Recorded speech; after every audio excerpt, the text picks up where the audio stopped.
Bonjour, c'est Caroline Chavreau. Bienvenue à Pas sorti du bois. Si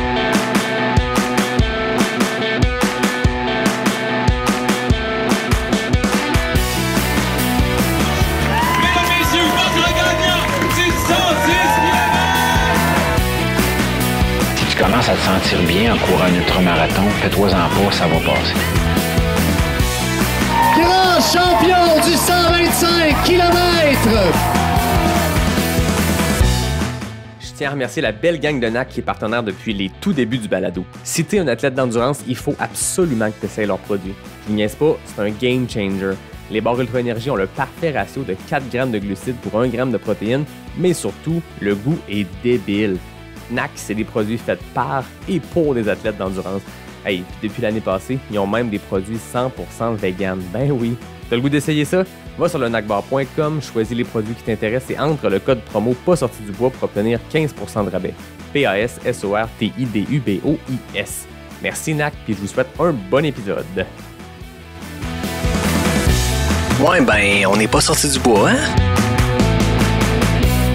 Bonjour tout le monde, bienvenue à Pas sorti du bois, épisode numéro 40. Déjà 40, vous le savez, moi, à chaque dizaine, j'aime recevoir un invité qui se démarque. Aujourd'hui, pour le 40, j'ai le bonheur, mais surtout l'honneur de recevoir Caroline Chavreau. Bonjour Caroline.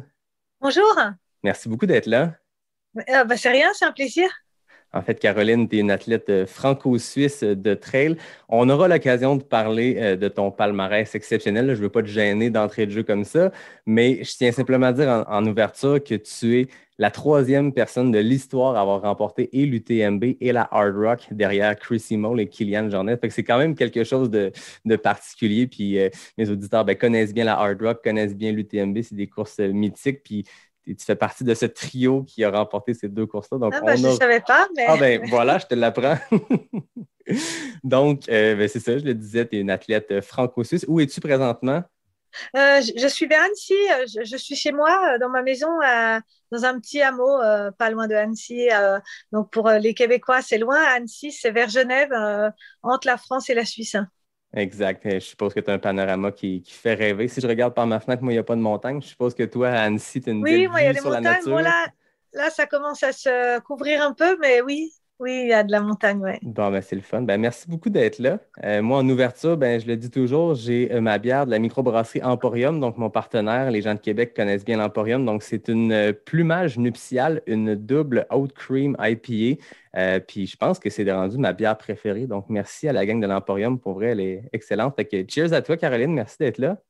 À votre santé, ouais. Moi, je sors de table. C'est le soir. C'est ça. Écoute, on est en décalage horaire et tout. Donc, il est quoi, 20 heures en France? Ouais, un peu plus de 20 heures, ouais. Cool. Donc, en faisant mes recherches, j'ai découvert que Caroline Chavreau, l'ultra-traileuse, d'abord était une athlète de kayak. Parle-moi un peu de ton parcours sportif du kayak jusqu'aux ultras. Oui, et d'ailleurs, vous verrez qu'il y a un lien avec le Québec. Oh!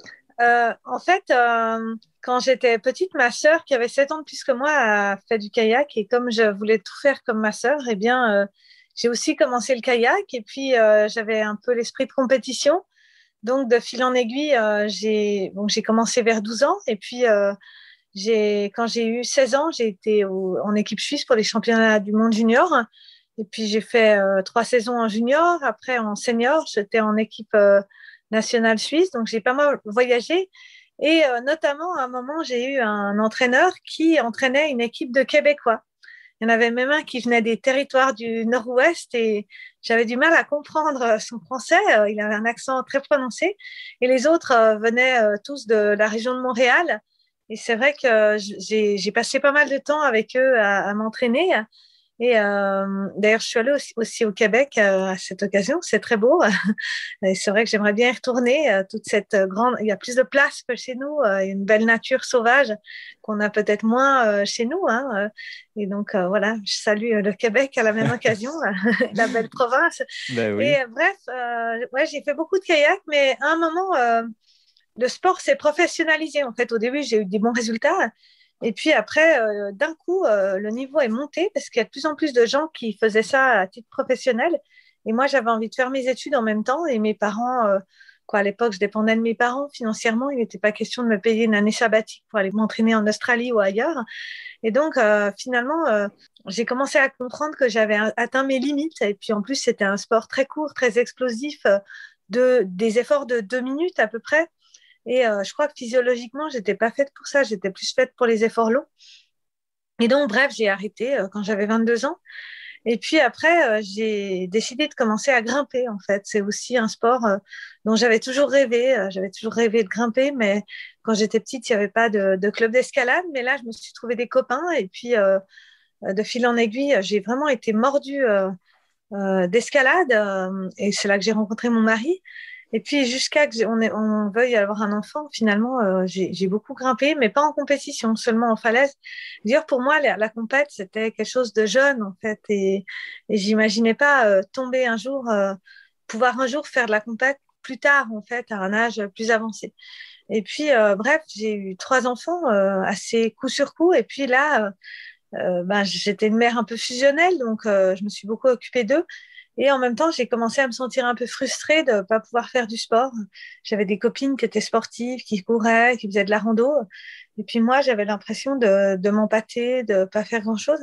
Et je me suis dit, bon, quand j'aurai le troisième, voilà, quand j'aurai accouché, je me remettrai au sport. Et j'ai essayé de réfléchir à ce que je pourrais faire parce que pendant pas mal d'années, j'avais fait du yoga aussi. Et là, je m'étais dit, non, mais ça va être trop compliqué avec un bébé d'aller prendre des cours de yoga. C'est des horaires fixes, c'est contraignant. Donc, la course à pied, finalement, je peux faire ça à côté de la maison. Et c'est gratuit. Et en plus, je peux partir 1 heure et revenir et m'occuper de mon enfant. Et c'est comme ça que j'ai commencé à courir. Mais là, j'étais beaucoup plus âgée, en fait. J'ai accouché du troisième, j'avais bientôt 35 ans, quoi. J'avais 35 ans, en fait. Et là, j'ai commencé à courir à 35 ans. Alors, j'avais déjà couru avant, un peu comme ça, des joggings, juste pour m'entretenir. Mais je m'étais jamais entraînée à la course à pied. Je savais pas comment courir. Je connaissais rien. Donc, je me suis acheté un livre, celui de Paula Radcliffe, qui était une grande championne de marathon. Et puis, j'ai lu ce livre, puis après, j'ai lu d'autres livres sur l'entraînement. Et puis, je me suis dit, ah, mais finalement, les principes de base, ça ressemble un peu à ce que j'avais connu en kayak. Et si j'essayais de progresser, en fait. Et en fait, pendant que j'étais enceinte, donc là, j'avais pas encore commencé à courir, mais il se trouve que par hasard, on se baladait au Salève et on avait croisé une course. Il y avait des trailers qui nous avaient doublé à fond la caisse dans une descente. Et j'avais notamment vu une fille, celle qui était en tête, descendre très vite un passage technique et ça m'avait beaucoup plu et beaucoup impressionné. Et dans un petit coin de ma tête, je pense, je m'étais déjà dit, j'aimerais bien, ça me plairait de faire ça. Mais donc, je me suis inscrite après, quand j'ai accouché de mon fils, donc c'était en novembre. J'ai commencé à courir en janvier et j'ai dit, tiens, je me suis rappelée de ce trail et j'ai dit, allez, je vais m'inscrire. Et c'est comme ça qu'en mai 2012, j'ai commencé à faire un trail qui était le trail du Salève et j'ai trouvé ça dur en fait, mais en même temps, ça m'a beaucoup plu et voilà, c'est comme ça que tout est parti. Tu as eu la piqûre à ce moment-là. Ouais. Je le disais tantôt, tu as un parcours atypique parce que souvent, les grands champions, les grandes championnes de trail ont un passé de. Tu sais, souvent aux États-Unis, on voit des gens qui ont fait du cross-country à l'université, ultra Ouais, c'est performants, ça. l'université, les divisions 1 et tout ça. Ensuite, bon, ils se mettent à faire du marathon ou de la courte distance, ils progressent, mais c'est dans la vingtaine que ça se passe, cette progression-là. Toi, tu as vraiment le parcours opposé ou, comme tu dis, tu t'y es mis Ouais. à 35 ans. Puis, là, mai 2012, tu parles de ce premier trail-là, mais tu sais, je regarde, j'ai devant moi ton palmarès, puis août 2013, tu gagnais la CCC. Fait que, tu sais, on parle d'une progression hyper rapide Ouais. entre ce premier trail-là puis cette espèce d'explosion où tu as fait successivement beaucoup, beaucoup de courses. Oui, alors c'est vrai que j'avais jamais. En fait, je pense que physiologiquement, j'étais assez douée pour les sports de fond, mais en même temps, ce qui est paradoxal, c'est que j'en avais jamais fait. Parce que l'escalade aussi, bon, c'est pas vraiment un sport d'endurance, quoi. C'est plus de la technique et puis de la force pure. Et bon, j'avais fait un peu d'alpinisme, donc là, j'avais déjà, des fois en alpinisme, je fais des très longues courses qui duraient 10-12 heures, mais c'est de l'alpinisme, donc on passe aussi beaucoup de temps à attendre, on fait pas que faire de l'effort, en fait. Ça peut être violent, mais c'est quand même pas comme un ultra. Et bref, j'avais pas ces bases de coureuse. Et donc, je me voyais pas comme une bonne coureuse. Enfin, j'étais pas une bonne coureuse d'ailleurs, mais je pense que c'était pas. J'ai jamais imaginé de devenir forte en fait. Et d'ailleurs, mes premières courses, ce qui était assez génial, c'est que finalement, quel que soit le résultat, j'étais contente en fait, puisque je m'attendais à rien. Eh bien, j'étais contente toujours de moi en fait. J'étais contente d'être arrivée au bout. Alors, et puis, effectivement, donc en 2012, j'ai découvert plusieurs courses, et notamment celle qui m'a le plus fait d'effet, c'était le Trail des Aiguilles Rouges vers Chamonix, Mhm. et qui était mon premier 50 km. Mais j'avais déjà fait, ma première course, c'était un 38 km, mais là, c'était un 50 avec 4000 mètres de dénivelé, donc c'était vraiment une autre durée. J'avais mis 8h30, et pour moi, j'avais vécu comme une aventure, en fait, une petite aventure, et ça m'avait beaucoup plu. Et là, je m'étais dit, ah, ça serait chouette de faire encore plus long, en fait. Et donc, j'ai décidé de m'entraîner sérieusement. Donc, je me suis entraînée sérieusement en hiver. Et après, je me suis présentée au tirage au sort pour la CCC. Mais c'était déjà un tirage au sort, bon, moins sélectif que maintenant. Je crois que maintenant, je ne sais plus quels sont les pourcentages d'être pris, mais c'est assez faible. Ouais. À l'époque, je pense qu'il y avait une chance sur deux à peu près. Et bon, j'ai eu de la chance. Et là, je me suis dit, waouh, 100 km, c'est cool. Mais pour moi, ça signifiait finalement pas grand-chose. C'est-à-dire que je me rendais pas du tout compte de ce que c'était. J'ai jamais fait. Maintenant, je vois beaucoup de coureurs qui font des prépas spécifiques. Bon, rien que le mot prépa spécifique, je voyais pas du tout de quoi les gens voulaient bien parler en fait. Moi, je courais et d'ailleurs, comme j'allaitais mon fils, eh bien, je courais jamais longtemps en fait. Je courais 1 heure ou de temps en temps 2 heures et vraiment exceptionnellement 4 heures, mais genre une fois par mois. Et pour moi, ça suffisait en fait. Je m'étais dit bon. Je me comparais même pas aux autres et j'imaginais pas forcément pouvoir gagner une telle course en fait. Puis comme préparation, ça ressemble à quoi? Tu dis que tu t'entraînais à travers le temps que tu pouvais le faire, mais là, je comprends que 2012, tes premières courses, 2013, tes premiers succès, tu as des enfants en très bas âge à ce moment-là. Ouais, Ça ressemble à quoi ta logistique familiale pour réussir à trouver le temps d'aller chercher ces heures-là à droite, à gauche pour compléter une ouais. semaine avec un bon volume? Alors le point c'est que je travaillais, donc il y avait quand même 4 jours par semaine où je devais être au travail et donc j'avais la chance, quoi. C'était à la fois une malchance, j'avais des horaires un peu découpés. Donc je travaillais le matin et puis souvent j'avais une grande pause entre midi et 3 heures. Et puis après, je retravaillais en fin d'après-midi.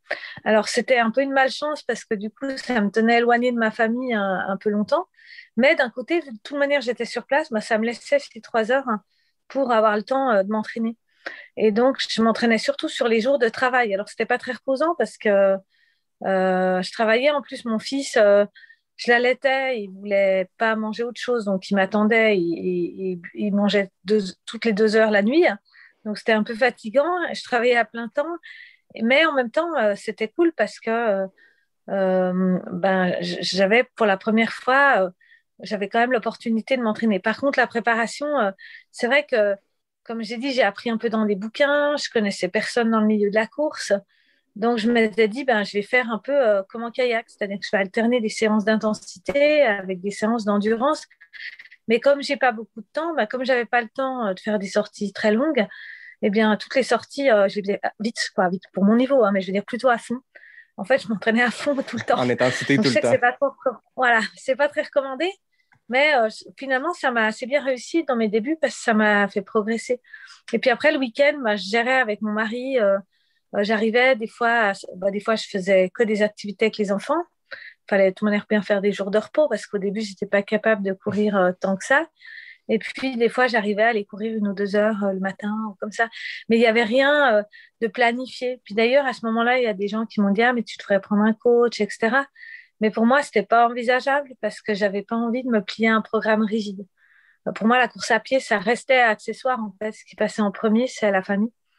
Donc, je casais les séances quand je pouvais, mais j'avais surtout pas envie de commencer à suivre des plans. Ça m'a jamais convenu, ça. Je comprends. Puis surtout avec un horaire comme tu sembles avoir extrêmement intense, qui est Ouais, propre à toi. Tu fais quoi dans la vie? c'est ça. Tu es enseignante, Moi, je je crois? suis enseignante. J'enseigne au lycée en Suisse l'histoire et la géographie. OK. OK, ben c'est ça. Ben, est-ce que tu penses que cet horaire, parce que tu disais tu avais des courtes nuits parce qu'il y avait ton fils qui se réveillait, Ouais. tu avais l'intensité de la semaine de travail, d'enseigner. Tu sais, l'enseignement, moi, j'ai vu ma mère enseigner toute sa vie. C'est un travail extrêmement Ouais, exigeant, autant mentalement que physiquement. Tu es c'est debout, tu es avec les jeunes et c'est tout. ça, exactement. Est-ce que de réussir à coincer des entraînements à travers ça, est-ce que tu penses que ce rythme de vie intense-là, pas beaucoup de dodo, le travail, la course, a peut-être permis à bâtir cette espèce d'endurance-là, ou en tout cas la force de caractère ou la force physique Oui, d'accomplir des courses qui prennent 24 heures et plus, là? ouais, je pense un peu, et puis je pense que c'était un peu, c'est aussi un peu mental, c'est-à-dire que ça, j'ai remarqué même maintenant où j'ai quand même plus de temps parce que mes enfants sont plus grands, donc des fois, si je pars 3 heures le matin le week-end, ils ne le remarquent même pas parce qu'ils jouent avec leurs copains. Eh ben, j'ai remarqué que, en fait, quand on a peu de temps, eh ben, en tout cas, moi, ça, je fonctionne comme ça. Je suis tellement contente de pouvoir aller courir, que vite, vite, vite, je vais courir, je vais être trop contente. Et 2 heures, ça va me paraître très court et je vais terminer frustrée. Et inversement, si j'ai tout d'un coup, si mes enfants sont pas là, et si j'ai tout d'un coup toute la journée, je me dis, ah, je dois aller faire une sortie de 4 heures, des fois, je vais trouver ça long, en fait, un peu contraignant de m'entraîner aussi longtemps. Et quoi, c'est étonnant, le temps, il ne s'écoule pas à la même vitesse. Et là, je vivais chaque entraînement comme une chance et un privilège. Et je pense que du coup, ça me satisfaisait, j'étais contente. Et la fatigue, je ne l'écoutais pas trop. Et alors, paradoxalement, moi, je me rappelle mon ostéo qui m'avait dit, ah, mais c'est fou que tu arrives à courir en allaitant ton fils. Et finalement, quand tu vas arrêter, tu auras une patate d'enfer. Ben, c'est pas tellement ce qui s'est passé. Je pense que Non? ça me donnait quand même de l'énergie, tout ça. Et en fait, j'ai jamais été aussi en forme que, je pense, cette année 2013. Alors peut-être, j'étais pas encore capable de courir aussi vite que maintenant, par exemple, mais j'avais pas de coup de fatigue, en fait, pas vraiment de coup de fatigue parce que ben, je pense que j'avais même pas le temps d'y penser. Et puis bon, j'étais aussi plus jeune, je pense que maintenant. Puis, tu sais, cette progression-là de 2013, bon, je vais prendre 2 minutes juste parce que je veux camper qui est Caroline auprès de mes auditeurs qui connaissent bien ces courses-là. Mais tu sais, 2013, c'est une victoire aux 80 km du Mont-Blanc, une victoire à la CCC, une victoire au Festival des Templiers. Puis ensuite, ben, tu as enchaîné, j'ai répertorié 32 victoires en ultra-trail, plus de 45 podiums.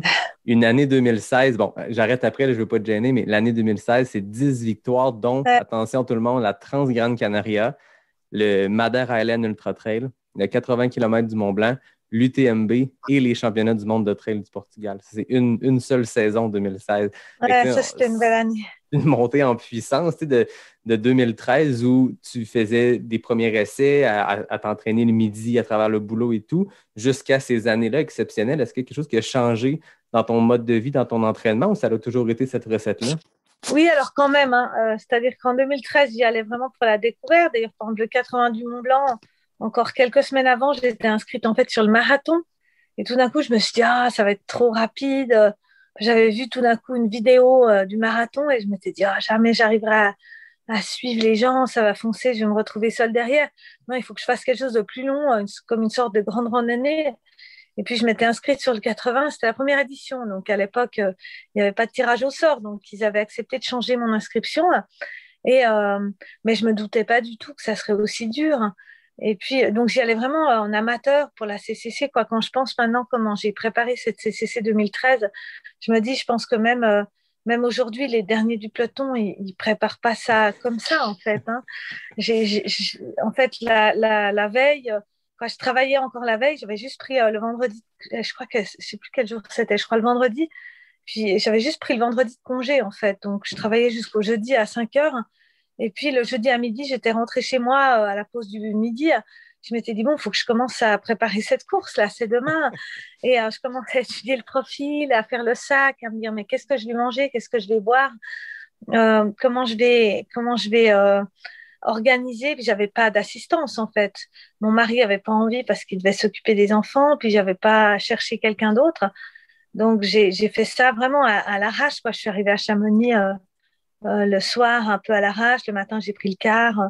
Quoi, et puis, finalement, je me prenais pas trop la tête, mais en même temps, c'était pas très professionnel, tout ça. Et puis après, en 2014, j'ai fait un bref essai avec un entraîneur quand même, parce que finalement, il y a tellement de gens qui m'ont dit, mais quand même, il faudrait que tu prennes un entraîneur. Puis j'étais rentrée dans le Team Oka, donc ils avaient un entraîneur attitré. En fait, ça m'a pas tellement convenu. Non? Parce que là, c'était des plans très carrés, genre lundi, muscu, mardi, machin. Et en fait, c'est tout ce que je voulais pas faire, en fait. Moi, j'avais envie de faire avec la famille, quoi, comme j'avais dit avant, de pouvoir adapter l'entraînement à ma vie de famille et pas l'inverse. Donc, 2014, c'était un peu plus compliqué parce que ben, j'étais à la fois en train d'essayer de me professionnaliser un peu et puis en même temps de m'entraîner un peu plus dur, ce qui fait que j'ai commencé à avoir un peu des coups de fatigue, quoi. C'était pas, ça a été un peu en dents de scie, ça n'a pas été si simple. Mais bref, c'était chouette quand même.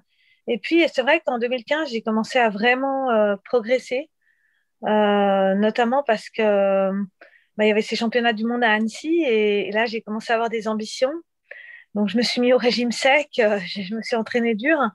Et c'est vrai que là, j'ai commencé à faire des performances qui étaient vraiment bonnes. Je pense même en termes de chrono, des bons chronos.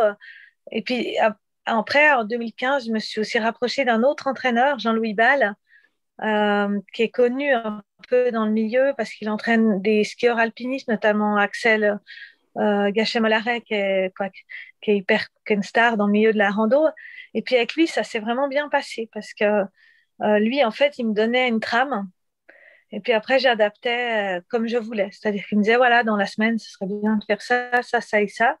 Mais tu le fais quand tu peux. Et je pense qu'il m'a vraiment fait progresser. Il m'a appris plein de choses. Et puis, Puis est-ce qu'il avait saisi un peu ce que tu avais besoin aussi comme ouais, c'est athlète? Parce ça. que tu parlais que tu Ouais, réussissais à coincer tes entraînements à travers ta vie c'est de ça. mère, ta vie d'enseignante, mais est-ce qu'il y avait aussi une portion de plaisir justement à pouvoir y aller un peu au feeling versus avoir un horaire Ouais, extrêmement strict? Puis lui, il a c'est réussi à ça. cadrer ça, il a réussi à cadrer des entraînements dans ta philosophie à toi?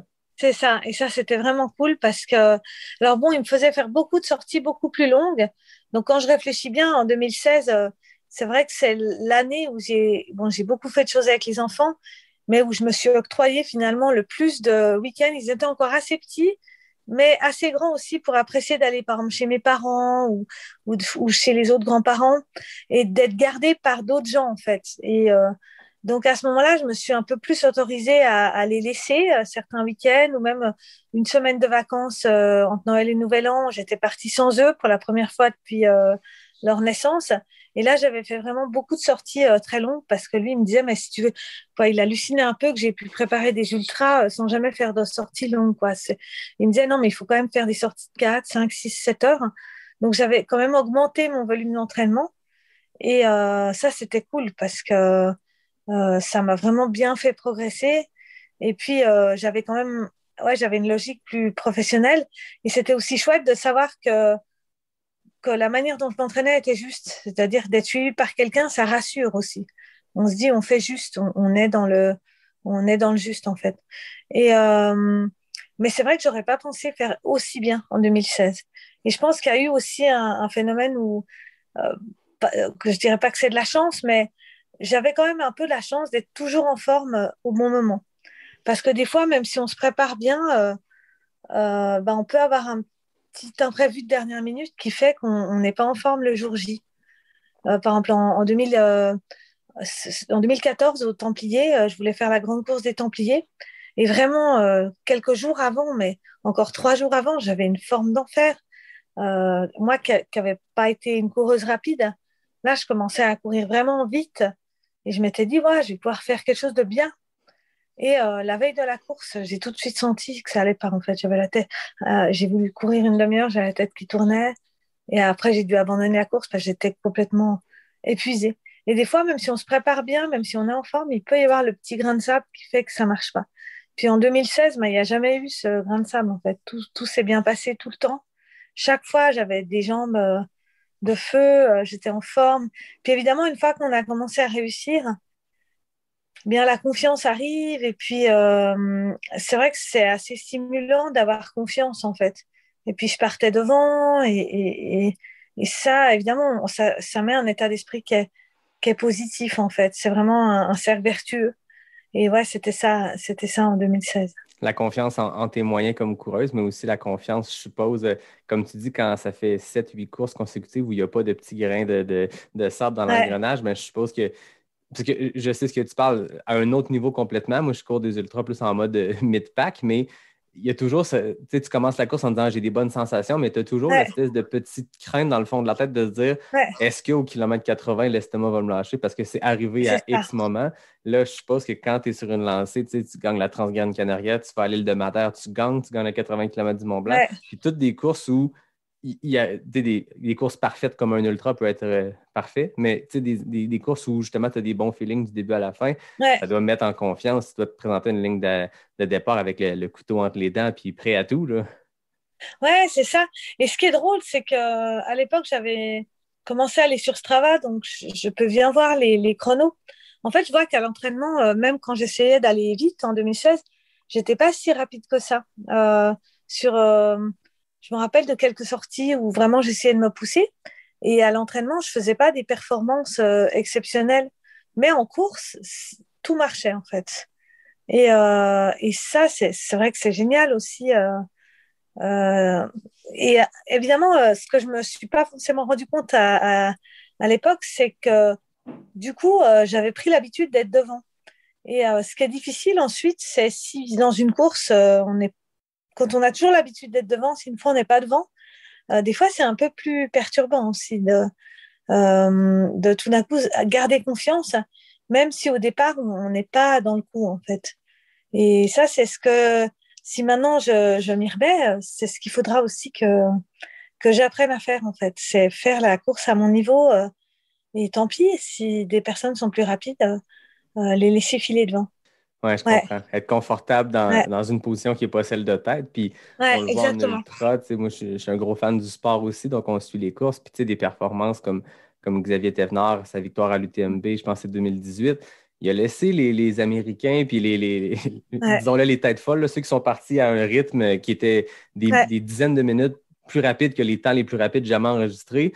Il les a laissés aller. Puis tout le monde est tombé comme des mouches pendant la nuit. Il était ouais, 20e, 15e, il a pris sa place, puis il a gagné par une avance énorme. Mais cette position-là, cette philosophie-là aussi de course, de y aller à son rythme, de laisser les autres peut-être prendre de l'avance, puis pas d'espérer qu'il se passe quelque chose, mais de faire confiance en ses moyens. Tu sais, je suppose qu'avec ouais, l'expérience que tu as, tu es capable de te dire, si je pars à ce rythme-là, ben, ça peut me poser, ça peut me mettre en position de victoire.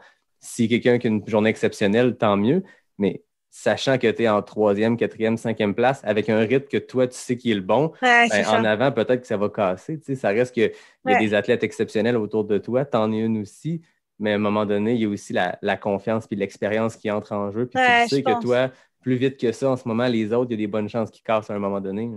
Ouais, ou à la limite dire, bah tant pis, ils sont meilleurs, ils sont capables de faire mieux, mais c'est vrai qu'il y a ce rythme. Moi, je me rappelle, ça, je pense encore même maintenant, je le sens très très bien à l'entraînement ou en course.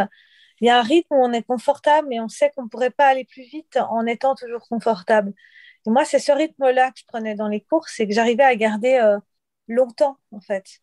Et c'est vrai que je pense qu'il faut plus s'appuyer sur ses propres sensations que sur les autres, en fait. Mais ça, ça peut paraître bizarre à dire avec tout, avec l'âge que j'ai et l'expérience, mais ça nécessite ouais, vraiment d'avoir de la confiance en soi, de l'estime de soi. Et ça, par exemple, pour moi, des fois, c'est un peu un point faible. C'est que j'ai vite tendance à me dévaloriser, à me dire, mais de toute manière, voilà, quoi, à me dire que je suis une patate ou que j'avance pas. Mais je vais pas forcément garder une confiance en moi, une solidité. C'est pour ça, là, quand tu me parles de Xavier, je suis admirative, parce que je me dis chapeau, quoi. Il est tout jeune, et puis il avait déjà très tôt cette solidité mentale, cette sérénité, chapeau bas. Hein. Est-ce que c'est arrivé dans des courses? Parce que là, on parle des succès, mais je pense que ça fait partie de ton cheminement, ces deux abandons à l'UTMB, des courses comme à la quantité de courses que tu as faites, c'est normal qu'il y ait des performances plus difficiles. Est-ce que ces fois-là qui sont menées à des abandons, est-ce que tu flirtais avec cette limite-là? Tu sais, tu dis ton pace Ouais. confortable, autant à l'entraînement qu'en course, ce niveau que tu sais qui est le bon. Est-ce que à cause de la compétition, tu as voulu le dépasser puis ça l'a mené à ces performances plus Non. difficiles? Alors, pour être tout à fait honnête, à chaque fois que j'ai abandonné, pourtant j'ai abandonné beaucoup de fois, c'est des fois où dès le départ, ça n'a pas été. OK. C'est-à-dire que j'avais un problème, j'étais fatiguée, j'étais pas bien. Et donc, courir, c'était une souffrance. Et j'ai jamais abandonné, en fait, parce que j'étais pas dans le coup en donnant mon maximum. C'est chaque fois des courses où dès les premiers kilomètres, même dès l'échauffement souvent, Ah Je me ouais? suis dit, aïe, aïe, aïe, aïe, aïe, ça va pas. Tu le Et sentais? bêtement, j'ai souvent pris le départ quand même. Enfin, je me rappelle très bien de l'UTMB 2018, notamment, où dans les jours avant, en fait, je savais que ça allait pas. Et bon, je suis allée quand même, j'étais inscrite en me disant, bon, ben, on sait jamais. Mais en fait, c'est idiot parce que sur un UTMB, c'est pas sur un malentendu, quoi. C'est quand même tellement long que c'est sûr que ça va pas, peut pas arriver à l'arrivée. Mais pour moi, l'UTMB, c'était tellement un mythe, tellement un rêve, que l'idée de renoncer avant même d'avoir essayé, ça m'était insupportable. Mais quelque part, c'est ce que j'aurais dû faire parce que, en fait, quand on prend enfin, c'était horrible. Je me rappelle très bien. Dès les premiers mètres, à la sortie de Chamonix, devant les Gaillans, je me suis dit, oups, ça va pas. Et il se trouve que, comme ça, au milieu de la nuit, sur un espèce de, je sais pas pourquoi, il y en a plein qui ont abandonné ou quoi. Eh bien, tout d'un coup, on m'a dit, mais t'es en tête. Et pour moi, c'était tellement une espèce de galère sans nom que je me suis dit, ah quoi, en tête? Non, c'est pas possible. Bah, du coup, je dois continuer. Allez, je dois quand même tenter ma chance. C'est sûrement. Puis je voyais bien sur ma montre que j'avançais pas et que j'avais déjà un temps de dingue de retard sur 2016. Mais je me disais, bon, ben, puisque je suis en tête, il faut continuer. Mais il y a un moment, ça s'est grippé, quoi. Je suis arrivée dans le Val Ferret italien et là, c'était plus possible, en fait. J'avais été vraiment au bout du bout. Et c'est vrai que je crois que j'ai jamais commencé une course bien et abandonner ensuite. C'est toujours, moi, c'est comme ça, je le sens au départ. Et c'est pour ça aussi qu'à un moment, j'avais décidé d'abandonner la compétition parce que il y avait plus jamais où je me sentais bien, ni en compétition, ni à l'entraînement. J'avais plus la forme d'avant, donc je me suis dit, ça sert à rien de continuer parce que ça me mène à un mur, en fait. C'est comme quelqu'un qui fonce toujours dans le même mur en espérant qu'un jour, le mur va s'écarter tout seul, mais donc c'était sans issue. Ouais, je comprends. Je vais vouloir qu'on revienne à l'UTMB 2016 parce que je le dis souvent, moi, je prépare pas mes entrevues en préparant des questions, mais j'essaie de m'imprégner de mes invités. Puis la chance que j'ai avec une invitée comme toi, c'est qu'il y a beaucoup de matériel. Puis tu sais, l'UTMB, l'Ultra Trail World Tour, fait un travail exceptionnel de médiatiser ces courses-là. Puis j'ai réécouté la vidéo d'1 heure hier de 2016 où justement, il y avait ta victoire avec celle de Ludovic Pomeray aussi. On y reviendra, mais là, tu ouvres la porte vers cette espèce de retraite que tu avais annoncée. Je crois que c'est 2018-2019? En fait, c'est de 2019. OK. Ouais. Puis qu'est-ce qui avait motivé ça? C'était vraiment cette En perte fait, de c'était un peu plaisir-là? compliqué. En fait, ouais, comme j'ai dit, j'ai eu énormément de problèmes de santé. Quoi. J'ai fini par savoir ce que c'était. Et maintenant, j'ai trouvé la solution. Donc, mais pendant des années, j'ai pas su quel était le fond du problème. Alors, au début, il y avait un surentraînement, ça c'est clair. Mais en fait, fin 2018, je me suis cassé le pied. Et OK. donc, c'était une fracture de fatigue. Donc, ça, en général, comme a dit mon médecin, en général, ça tombe pas de nulle part. C'est qu'il y a une fatigue profonde et qui se manifeste voilà, par une fracture. Et il m'a dit, bon, écoute, je me rappelle, c'était le 21 décembre et il, je voulais faire la Transgrande Canaria, je voulais peut-être me relancer là-dessus. J'avais l'impression que ça allait mieux, donc je m'étais dit, bon, pourquoi pas. Et puis, il m'a dit, ah, mais c'est bon, la Transgrande Canaria, c'est fin février, votre pied il sera guéri depuis longtemps. Et en fait, j'ai mis 6 mois à pouvoir courir. Et à marcher normalement, j'ai commencé à pouvoir marcher normalement fin février, donc c'est déjà long pour une fracture de fatigue de moi. Et après, c'est fin avril que j'ai pu recommencer à courir. Et puis, c'est vrai que j'ai un peu péché par optimiste. En fait, j'ai un peu trop écouté. Il y a plusieurs personnes qui m'ont dit, ah non, mais t'inquiète pas, avec le passé que t'as, tu verras, ça va revenir, et tu peux y aller, et confiance, etc. Et en fait, après, j'en ai reparlé avec Jean-Louis Ball, qui était plus mon entraîneur, mais qui était quand même un expert. Il m'a dit, non, mais c'était de la folie de penser que tu pouvais faire un ultra 2 mois plus tard, en fait. Et je m'étais inscrite au Lavaredo fin juin, en me disant, ah, ça, c'est une course qui m'a toujours réussi, ça ira. Et en fait, ça allait pas, parce que j'étais pas du tout, déjà, j'avais pas résolu mon problème de fond. Et puis, en plus, j'avais toujours, j'avais que 2 mois d'entraînement. Et donc, évidemment, ça s'est pas bien passé. Et j'ai senti dès le départ, là aussi, même à l'échauffement, je me suis dit, mais je ferais mieux de rentrer me coucher à l'hôtel plutôt que de prendre le départ, quoi. C'était vraiment le calvaire. J'ai failli faire demi-tour en haut de la première bosse, mais après, je me suis dit, bon, je vais quand même continuer. Mais après, en fait, j'ai vu que j'étais pas en état de continuer. Et bref, c'était tellement affreux. Puis j'avais honte aussi. Il y avait beaucoup de gens qui m'avaient aidé, qui m'avaient soutenu. J'avais l'impression que le monde entier avec les yeux braqués sur moi en disant ah elle est nulle. Et j'avais tellement honte et tellement plus envie de revivre un abandon que j'ai dit ben j'arrête. Mais c'est vrai que j'ai très très mal vécu. Pour moi c'était un deuil en fait. Ah ouais. Ouais, vraiment un vrai deuil. J'avais l'impression de quoi, en fait, c'est pas que j'avais plus envie de courir, c'est que je pouvais plus. Et c'était vraiment dur. Alors, j'avais beau me dire, bon, bah, je suis pas la plus malheureuse, je peux quand même faire du sport, je peux être avec ma famille. Mais en fait, le trail, ça avait été une partie de moi-même quand même pendant ces années. Et ça me donnait un but aussi et une discipline de vie. Et tout d'un coup, là, j'avais l'impression que c'était vide. En fait, que j'avais plus de but, plus d'objectifs. Et pour moi, c'était vraiment extrêmement dur. Et après, bah, j'ai eu la chance de rencontrer quelqu'un qui a identifié ce qui allait pas. Et puis, donc l'année passée, ça allait quand même déjà mieux. Alors moins que cette année, mais ça allait déjà beaucoup mieux l'année passée. Et je m'étais dit, bon, bah, je vais refaire des courses, sauf que voilà, il y a eu le Covid. Et j'ai fait qu'une course qui s'est pas si bien se passer que ça, parce que c'était la première, et puis que fallait que je pense me remette en jambes. Puis je sortais d'un mois de vacances, quoi. J'avais plein d'excuses, mais n'empêche que elle s'est pas aussi bien passée que j'aurais voulu. Mais bon, ça m'a remis dans le bain. Et puis, mais voilà, cette année, j'attends un peu de pouvoir faire des courses. Après, je me fais pas non plus forcément d'illusions. Hein. Je pense qu'entre-temps, le niveau a sûrement monté. Il y a d'autres gens plus jeunes qui arrivent derrière. Je reviens pas en me disant je vais tout gagner, je vais leur montrer de quel bois je me chauffe. Je reviens humblement en me disant voilà, j'ai envie de faire des courses, point. J'y vais pas forcément pour gagner. Est-ce que la motivation a un peu changé? Tu sais, le but de tout ça, de te remettre à la course après cet arrêt-là, comme tu dis là, c'est de faire une course, c'est pour le plaisir d'accrocher un dossard puis d'aller s'amuser dans les montagnes? Oui, mais justement, ouais, justement, j'ai envie d'avoir du plaisir, c'est-à-dire de faire un. En fait, j'aimerais bien pouvoir faire un ultra où je donne le meilleur de moi-même. Alors, euh, où je me sens bien depuis le début et pas par rapport aux autres, mais on voit quand même sur la montre à quelle vitesse on monte, etc. De pouvoir faire ce que je fais à l'entraînement, de le faire en course et de le faire bien et d'être contente et de retrouver cette ambiance des départs, des concurrents, des arrivées, etc. Et ouais, ça, je m'en réjouis. Ouais, vraiment. D'avoir des bonnes sensations en course. Ouais, courir la nuit, ouais, tout ça. Mais là, dans un mois, quoi, un mois, normalement, je fais déjà ça presque pour sûr. En Suisse, là, il y a une course qui aura enfin lieu.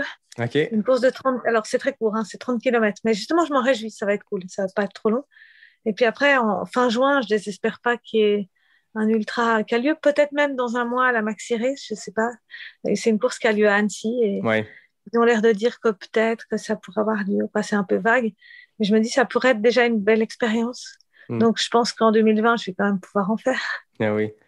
Est-ce que tu parlais tantôt, tu sais, quand tu as fait ce premier arrêt de la course-là, 2018, tu avais l'impression de décevoir des gens qui Ouais. t'avaient supporté. Est-ce qu'il y a une pression qui vient avec le beau palmarès que j'ai parlé, mais cette pression-là, est-ce que tu la sens, tu la sentais après Oui, 2015, 16, 17, ces premiers succès-là, ces premiers ouais, très c'est grands ça. succès-là? Comment tu vivais avec cette pression-là qui venait? Ben, c'est ça. Au début, j'étais personne, donc c'était cool parce que j'allais sur les courses et j'admirais les meilleurs et moi, je me fondais dans l'ombre. Et je crois que ça me convenait assez bien finalement, faire mon truc. Au moins, personne venait me demander mon chrono. Parce que j'avais fait un sport, le kayak. Alors, le kayak, j'ai jamais fait partie des meilleurs mondiales, mais j'avais fait un sport en fait où tout le monde regardait tout le monde. On était sur Mhm. un bassin. Et en fait, quand il y avait les courses, bah, d'ailleurs, c'était assez amusant. Une fois qu'on avait fini notre course, on se mettait au bord et puis on regardait passer les autres. Donc, quand on avait des échecs, on était vu ou on avait l'impression d'être vu par tout le monde. Et dans le trail, j'appréciais cet anonymat. En fait, à chaque course, il y avait une foule de gens anonymes et je trouvais ça chouette. Et après, j'ai commencé à être connue, mais je crois que je me suis pas rendu compte tout de suite et que ça m'a aidé. Je me rappelle notamment en 2015, quand j'avais fait la Transgrande Canaria, eh bien, il y avait plusieurs autres filles qui étaient là. Je me rappelle, il y avait Nouria Picasse, Fernanda Maciel, etc. Et c'était elles, les stars qu'on interviewait. Et moi, j'étais relativement anonyme.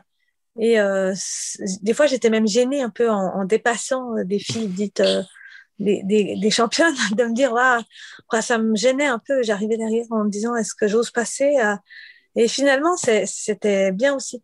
Et après, en 2016, bah, c'est vrai que j'ai tellement tout gagné que ça me gênait pas plus que ça, en fait. Je,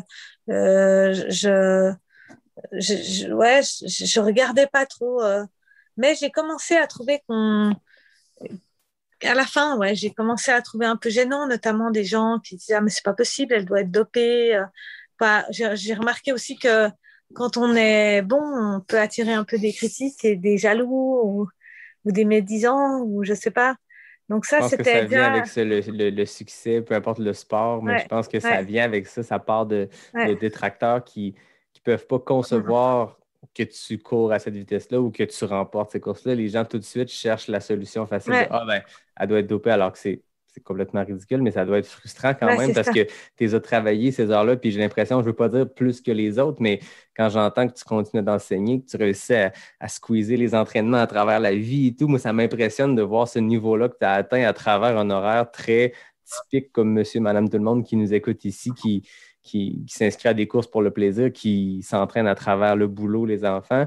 Moi, ça m'impressionne que tu aies eu cette progression-là là-dedans, mais ça devait être frustrant, sachant les heures, les sacrifices que tu faisais, de Ouais, te c'est faire ça. pointer du doigt comme ça, là. Oui, puis surtout que, je sais pas, moi maintenant, ça me laisse plus un peu froid, mais je me rappelle qu'à l'époque, j'avais vu pas mal d'articles sur Armstrong, par exemple, dans le cyclisme, à quel point c'était une mafia, en fait, ce dopage. Et le dopage, c'était vraiment quelque chose qui me choquait profondément. Quoi, ça me choque toujours, mais maintenant, je m'intéresse peut-être plus à d'autres choses, mais à l'époque, ça me choquait vraiment. C'est, c'est vraiment quelque chose, je trouvais ça monstrueux, en fait, et qu'on puisse, moi, m'accuser de le faire. Et puis en plus, je me disais, ça traduit vraiment de l'ignorance parce que pour se doper sans se faire choper, il faut quand même être un peu bon en fait. Il faut, j'imagine, avoir des médecins, des spécialistes. Ouais, c'est pas avec n'importe quel produit. On va pas aller en pharmacie s'acheter de la cortisone et en avaler 3 comprimés avant une course. C'est ridicule. Et qu'on puisse moi m'accuser ça, je me disais, mais ils se rendent pas compte quel est mon mode de vie justement. Ils se rendent pas compte à quel point je m'entraîne et je suis encadrée comme l'amateur que je suis et pas du tout. Quoi, c'est pas du tout au niveau d'un dopage institutionnalisé en fait. Et je trouvais ça grotesque, en fait. Mais après, j'ai un peu lâché. Je me suis rendu compte aussi, comme tu dis, que bah, c'est vrai que maintenant, le travers d'Internet, c'est que chacun, finalement, a le droit de s'exprimer et sous l'anonymat. Donc, faut pas y accorder plus d'importance que ça en a, je pense. Mais bref, c'est vrai qu'après, je me suis sentie plus attendue. Et puis, c'est vrai que dans certaines courses, j'ai remarqué qu'il y avait un petit peu de ça aussi. C'est-à-dire que quand un champion, entre guillemets, ou quelqu'un qui a été champion vient, bah, les gens disent, ah ben, on va essayer de le battre. Et je sentais que des filles, des fois, elles étaient là, au moment où elles me doublaient ou quoi, bah, elles étaient trop contentes. Et c'est vrai que des fois, c'est un peu dur. Bah, je comprends qu'elles soient contentes, mais je me sentais un peu humiliée des fois de me dire, ah, mais les gens vont tout de suite dire que je suis pas au même niveau qu'avant, que je suis ridicule. Mais je pense que c'est un problème que j'ai moi, en fait. C'est que je manque de confiance en moi. Alors, je pense trop à ce que les gens vont dire. Et j'aurais dû finalement lâcher là-dessus. Parce que c'est vrai que quand on n'est pas en forme, faut peut-être pas s'accabler davantage en se disant qu'est-ce que les autres vont penser de moi. Je pense qu'aussi, il y a le fait qu'en Europe, l'ultra, c'est devenu très populaire. C'est quand même récent, mais ça demeure que tu sais, c'est énorme, tu sais, l'UTMB. Quand on remporte un UTMB ou un 80 km du Mont-Blanc, je pense que c'est des courses qui viennent avec une très, très grosse attention médiatique. Puis c'est Ouais, des sports qui sont devenus professionnels avec le temps. Mais j'ai vu que tu as aussi traversé l'Atlantique pour venir courir au Colorado et tout. Est-ce que tu as senti ce changement-là quand tu es arrivé à Silverton la première fois pour ah, faire ouais. la Hard Rock, qui est une sorte d'UTMB aux États-Unis en termes de défis sportifs, en termes de calibre de coureur, mais pas du tout. Tu sais, c'est à l'opposé complet de Ah, ouais. l'UTMB, hein. Comment tu as senti cette transition-là? Ben, en fait, ouais, j'ai trouvé ça super cool. Et d'ailleurs, si j'avais pas, quoi, c'est trop dommage parce que j'aimerais bien y retourner, mais avec la famille et tout, c'est quand même pas évident. Ça m'avait un peu coûté de m'éloigner si longtemps d'eux et j'ai peut-être pas envie de recommencer, mais c'est trop dommage parce que ça m'avait vraiment tellement plu. Il y avait une ambiance sympa, conviviale. Et puis, c'est vrai que c'est très familial comme événement. Et en même temps, ils avaient organisé des petites choses. Je me rappelle, à un moment, ils avaient fait une Women's Trail discussion et une petite discussion entre les femmes qui participaient à la hard rock. Et c'était vraiment sympa.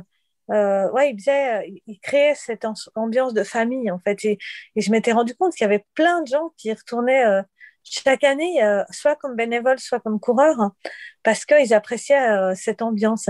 Et c'est vrai que le départ, c'est un peu surréaliste parce que il n'y a même pas de ligne de départ. Il arrive, ouais, vous pouvez y aller, hop là, hop, c'est parti. Par contre, malheureusement, j'ai payé un peu. Quoi. À la fois, c'est une super organisation parce que les ravitaillements, c'est top. Hein. Il y a un endroit, c'est connu d'ailleurs, on peut manger, on peut se faire cuisiner un peu son plat chez Burrito. Ou il y a aussi ce fameux col où les gens nous proposent un verre d'alcool en arrivant, là, le Virginia Pass, je crois. Et ouais, c'est super bien organisé. En même temps, là, le parcours, il était balisé n'importe comment. Et c'est vrai que ben, je l'ai un peu payé cher en perdant et en pétant une côte. Mais ouais, ben, en fait, je me suis raconte-moi perdue. ça. Ouais, en fait, j'étais pas mal en avance. Je faisais vraiment une belle course. J'étais en forme. D'ailleurs, j'étais pas si loin que ça des meilleurs hommes. Et ouais, c'était cool, quoi. Je pense que c'était bien parti pour bien se terminer. Moi, j'ai pas de problème avec l'altitude, en fait. Donc, je ressentais pas spécialement l'altitude. Donc, ça allait bien, en fait. Et en fait, en descendant du fameux col, là où les gens nous proposent l'alcool, j'avais pas vu d'ailleurs, eh bien, il y avait un brouillard à couper au couteau et il manquait des endroits de balisage, en fait. Et parce qu'ils avaient dit que ça serait et c'était la seule et unique zone de tout le parcours que j'avais pas pu reconnaître. Et du coup, j'ai suivi mon pacer qui prétendument connaissait le parcours, mais en fait, il ne connaissait pas et il m'a perdu. Et en fait, je me suis vite aperçue qu'on se perdait. Donc, à ce moment-là, ce qu'on aurait dû faire, c'est faire demi-tour et remonter. Mais au milieu de la nuit, à 2 heures du matin, c'est un peu dur, en fait, de se dire on va remonter 300-400 mètres de dénivelé, peut-être, pour repartir sur la bonne direction. Et on a débattu un moment et bref, on a continué à descendre en espérant rejoindre la trace. Et en fait, on s'est éloigné de la trace et on a été dans des zones un peu scabreuses. On voyait rien, etc. Moi, j'ai pété un bâton et à ce moment-là, je suis tombée et je me suis écrasée sur une côte. Ah ouais. Et je me suis pété une côte et mon pacer s'est pété le bras. Et après, donc j'ai perdu 3 heures en fait. My God. Et surtout, ce que j'ai encore plus perdu, c'est enfin, je dirais que j'ai perdu bien plus que ça parce que c'était. En fait, après, j'étais épuisée. Pendant ces 3 heures, et ça a été un stress énorme. J'ai oublié de manger, j'ai oublié de boire. J'ai sprinté dans la montagne et j'ai laissé toute mon énergie. Et après, toute la fin de la course, ça a été un calvaire. Il restait combien de kilomètres à ce moment-là, au moment Bah, où vous êtes perdu? il en restait pas mal. Ça devait être à 65 miles, quelque chose comme ça. Donc, il restait quand même 35 miles. Donc, c'était encore très long. Ouais, il reste Là, après, 170 j'avançais kilomètres. plus. Ouais, après, j'ai terminé, mais c'était un escargot. Et puis après, j'ai été épuisée. Puis du coup, j'ai dû abandonner l'UTMB 1 mois et demi après parce que je n'avais pas récupéré, en fait. Et ça a été Ah un peu ouais. le début. Pour moi, ça a été un tournant dans ma carrière parce que ça a été un peu le début de la fin. En fait, je m'en suis pas vraiment remis très bien, ni psychologiquement, parce que j'étais vraiment quoi se perdre comme ça et pas quoi. J'avais un pacer. En fait, j'avais trouvé un premier pacer qui était super, et ce pacer-là a insisté pour être mon pacer et il m'a perdu. Et donc j'étais un peu en colère. Et puis j'étais bien abîmée physiquement et ouais, c'était un peu dommage. Ça m'a un peu gâché la fête en fait. Ah ouais. Fait que même si tu es arrivé à Silverton Ouais, en embrassant la roche, première c'est femme et tout, ça. tu avais un Ouais. sentiment amer déjà avec Ouais, un sentiment amer. Mais il faut dire aussi, je pense, par exemple, quelqu'un comme Kylian, ça s'est pas très bien passé pour lui aussi parce qu'il s'est luxé l'épaule. C'est l'année Mais qui à a l'époque, fini avec son bras ouais, c'est en ça. attelle, ouais. Mais c'est un peu différent parce que moi, à l'époque, pour moi, c'était un sacrifice énorme de laisser mes enfants, en fait. Mhm. Et de passer 2 semaines et demie sans eux, quoi. Maintenant, ça peut paraître, peut-être certains qui m'écoutent peuvent dire, mais c'est rien du tout, 2 semaines et demie sans les enfants. Mais pour moi, j'avais l'impression d'être une égoïste, en fait, de partir aux États-Unis sans eux, au milieu des vacances. J'avais vraiment, ça avait été quand même un arrachement et j'avais pas les moyens de leur payer le voyage aux États-Unis. Donc après, je me suis préparée toute seule, mais j'étais toute seule aux États-Unis pendant que, quoi, toute seule, j'avais été avec des gens quand même, mais essentiellement seule et sans mes enfants. Donc je voulais que ce sacrifice, il paye et je me sentais en forme, mais c'était un truc de fou, quoi.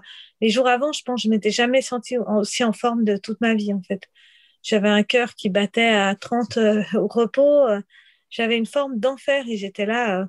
Moi, je voulais battre leur corps et je voulais faire une course super. Et je pense que j'aurais fait cette course super sans cet accident de parcours. Et ça, j'arrivais pas à le digérer, en fait. Et les gens me disaient, oui, mais t'as gagné, sois déjà contente, etc. Mais moi, pour moi, ça me suffisait pas. Ouais. Après, je suis un peu perfectionniste. Mais c'est surtout aussi qu'après, en rentrant, j'étais démolie. Ouais. Et j'ai mis un mois, enfin, c'était horrible. 2 semaines et demie après, on avait un camp d'entraînement avec Salomon et on devait faire le tour du Mont Blanc et j'étais pas capable, je pouvais pas courir, j'étais épuisée. Et donc, je me suis dit, ben, j'ai ruiné mon deuxième objectif qui était l'UTMB en fait.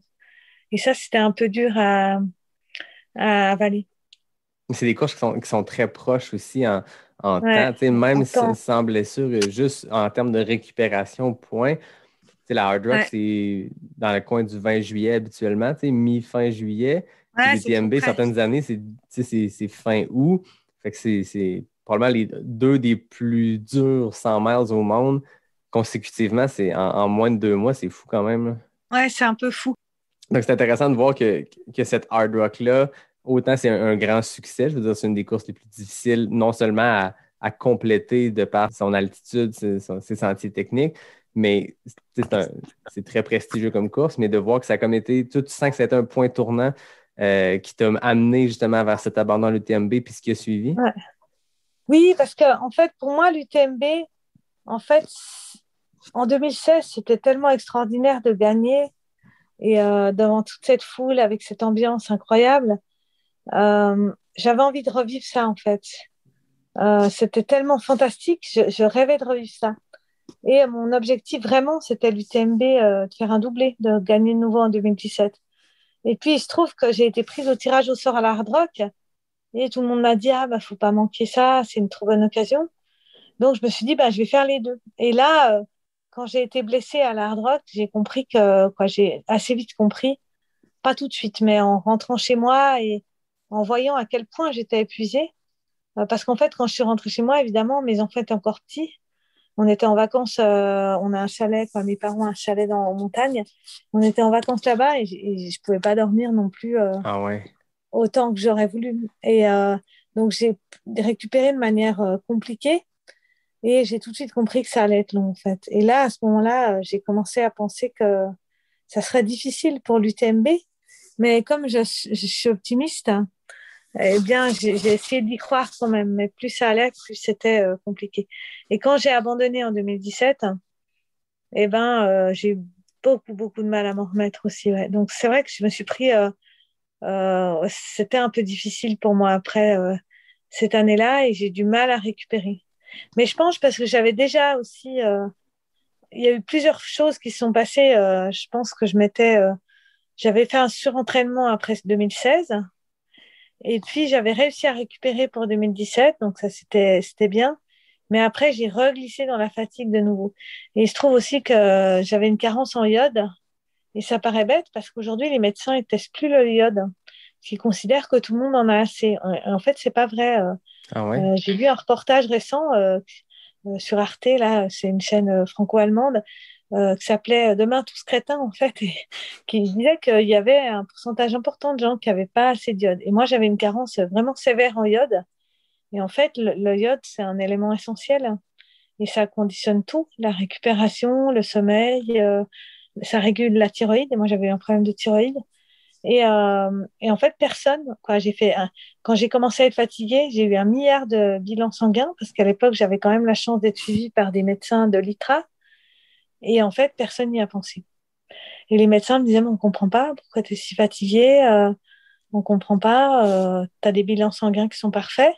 Effectivement, plus je me reposais, plus j'avais des bilans sanguins qui étaient excellents. Quand j'ai fait l'UTMB en 2017, moi qui avais toujours eu des problèmes d'hémoglobine, j'avais jamais eu autant de fer dans le sang et d'hémoglobine. Donc, on aurait pu se dire, mais c'est fantastique. Et en fait, ça allait pas. Et c'était l'iode. Et c'est vrai que c'est assez fou, en fait. Là, depuis que j'en prends, ben, je me vois rétablir à toute allure. Là, j'ai l'impression d'avoir de nouveau Alors, je suis plus âgée, mais j'ai l'impression d'avoir la même forme qu'en 2016. Ah ouais. C'est fou à quel Ouais, point un petit dérèglement comme ça, une ouais, petite chose, un manque d'un truc que moi, j'avais jamais entendu parler, même de l'iode. Tu m'aurais demandé est-ce ouais. qu'on a de l'iode dans le corps? Je t'aurais dit, je ne sais pas. Mais c'est fou quand même de voir qu'un petit dérèglement comme ça peut mener à justement cette carence-là qui mène Ouais. à. C'est difficile de récupérer. Tu sais, c'est intense, c'est ce qu'on fait subir à nos corps dans des ultras de cette longueur-là. La récupération est essentielle, mais si tu as quelque chose biologiquement, physiquement qui empêche cette récupération-là, Ouais. ben, ça peut être destructeur, hein. Mais vous, je pense qu'au Québec, vous êtes moins touchés parce que les zones les plus peuplées, elles sont pas très loin de la mer.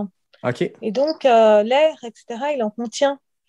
Et nous, en Suisse, autrefois, c'était très courant. Il y avait énormément de gens qui restaient, par exemple, les enfants, s'ils en manquent dans leur petite enfance, ils deviennent crétins. On parlait des crétins des Alpes. Ah Et ouais? c'est vrai que, ouais. Et en fait, quand on en manque adulte, bah, c'est vrai que moi, j'avais l'impression, même dans mon travail, de moins bien réfléchir qu'avant. Ouais, d'avoir plus de problèmes à me concentrer, à lire des choses difficiles, etc. Et en fait, je faisais le lien avec la fatigue. Je me disais, ah, mais je dois être fatiguée. C'est parce que je suis fatiguée. Quand on est fatigué, on est moins concentré. Et en fait, c'était ça. Et c'est fou, quoi. Se dire, c'est un tout petit élément. Et personne n'y a pensé, en fait. Maintenant, je dois dire aussi, je suis un peu plus prudente. C'est-à-dire que je fais beaucoup plus attention à m'écouter, en fait. Quand je suis fatiguée, je me repose. Avant, je culpabilisais de me reposer. Maintenant, toujours un peu, mais moins, en fait. Je me dis, bon. Et c'est vrai que j'essaye de jamais reglisser dans la fatigue, en fait. Est-ce que de l'avoir vécu, cette fatigue extrême-là, ou tu sais, des années, je vois 2016, tu sais, c'est une douzaine de courses sur 12 mois, des courses Ouais, extrêmement longues, tu sais, beaucoup de courses au-dessus de 100 ouais. kilos. Est-ce que c'est des choses que tu as appris justement peut-être à la dure, mais que maintenant, si 2021 ou 2022, on peut recommencer à courir puis faire des événements comme on veut, est-ce que tu penses diminuer le nombre d'événements? Est-ce que tu as appris Ah de oui. ça? Ouais. Mais déjà, je pense que j'aurais plus envie, en fait. OK. J'aurais plus envie d'en faire autant. Euh, j'ai envie de faire des courses, mais je sais pas, j'ai pas envie d'en faire tout le temps, tous les week-ends, quoi. J'ai envie d'avoir du temps pour penser à autre chose. Et puis c'est vrai que j'ai des enfants qui maintenant font eux-mêmes de la compétition et Ah moi ouais? je dois aussi. Ouais, mes deux grands, ben, même le troisième aussi, mais le troisième est plus petit. Mais ma fille, elle fait de la compétition de ski de fond et elle a déjà un niveau local et quoi, elle est contente, elle progresse bien. Mais cet été, il va falloir qu'elle s'entraîne un peu en courant, en ski roue, etc. Donc il faut que je sois là aussi pour superviser tout ça. Donc j'aurais pas envie de partir tout le temps en compétition et de laisser ma famille. Et puis c'est vrai que en 2016, j'avais une espèce de confiance dans le fait que je récupérais vite. C'est vrai que c'était hallucinant, hein. Quand j'y pense maintenant, je faisais un ultra et une semaine après, j'étais sur pied pour en faire un autre quasiment. C'était fou, je récupérais vraiment bien. Et maintenant, cette confiance-là, bah, je l'ai pas. Donc, je me dis, bon, je vais m'écouter, prendre le temps de récupérer. Et puis, si je peux faire, allez, 3 ultras dans une année, bah, ça sera cool. Et je vais peut-être pas viser à en faire beaucoup plus. Après, j'aimerais bien faire des petites courses un peu plus courtes de temps en temps. Alors, je sais que c'est pas mon point fort parce que quand on devient plus âgé, on est aussi moins rapide. Puis moi, j'ai jamais été une coureuse de piste. Mais bon, voilà, faire des choses plus modestes en fait. Pour le plaisir, je suppose, de pouvoir Ouais, faire une course le week-end, ouais, mais en plus pour accompagner ton fils ou ta fille dans ouais, leur course et tout. Et, tu sais, parce qu'un ultra, on s'entend, c'est prenant, là. C'est la course elle-même qui prend plus de 24 heures, mais c'est aussi ouais, c'est ça. la préparation avant, c'est la récupération après, là. Tu sais, le lendemain, on n'est pas, Ouais, on n'est ah, on est pas, démolis, hein. exact. Ah, ouais, c'est terrible, hein. C'est le fun de voir qu'il y a de la relève, la deuxième génération, après tes performances comme ça et tout, là, de voir que tu as des enfants qui poussent aussi, c'est Ouais, intéressant, c'est le fun. ouais, c'est cool. Puis alors, c'est marrant de voir comment moi, comme j'avais jamais couru enfant, j'avais pas vu. les capacités qu'ils ont, c'est vraiment fou par rapport à nous. Alors, ils n'ont pas des capacités à courir 20 heures et ça serait surtout pas bien de leur en faire. Mais par contre, quand on fait des petits chronos sur des petits segments, là, c'est incroyable, quoi. Ils récupèrent très vite, ils sont hyper rapides, ils ont une caisse d'enfer. Donc, ça fait plaisir. Puis c'est vrai qu'en ski de fond, c'est un sport intéressant, technique. Et là, c'est chouette aussi de les voir progresser. Je suppose que s'ils se classent bien en ski de fond, c'est qu'ils font de la compétition. Toi, Ouais. comment tu compares la fierté d'arriver à Chamonix en 2016 après une victoire aussi éclatante versus là, cette fierté-là de voir tes propres enfants Ouais. compétitionner? Est-ce que ça se compare comme fierté? Comment tu vis Ouais, ça? un peu quand même. Alors, c'est vrai que j'essaie de. Des fois, j'essaie de pas non. J'essaie de me dire, bon, est-ce que je projette? C'est-à-dire que j'ai pas non plus envie de me réaliser à travers eux. En fait, j'ai envie d'être contente pour eux. Mais des fois, la limite, elle est un peu ténue. Mais en tout cas, ça, oui, ça rend fier et content. Quoi, moi, ce que je trouve génial, c'est de me dire, ben, ils ont une chance incroyable, en fait, d'avoir pour des jeunes d'avoir un but, de progresser, d'être en petit groupe de copains avec un bon entraîneur et d'avoir des objectifs. Moi, je trouve que c'est génial. Donc, c'est vrai que ça me fait vraiment un immense plaisir. Alors, c'est sûr que je dirais que je les hiérarchiserais même pas. C'est-à-dire que j'ai envie d'avoir mes réussites, mais je pense que leur réussite à eux me fait autant plaisir que mes réussites. Je pense, honnêtement, j'arrive pas à classer l'ordre.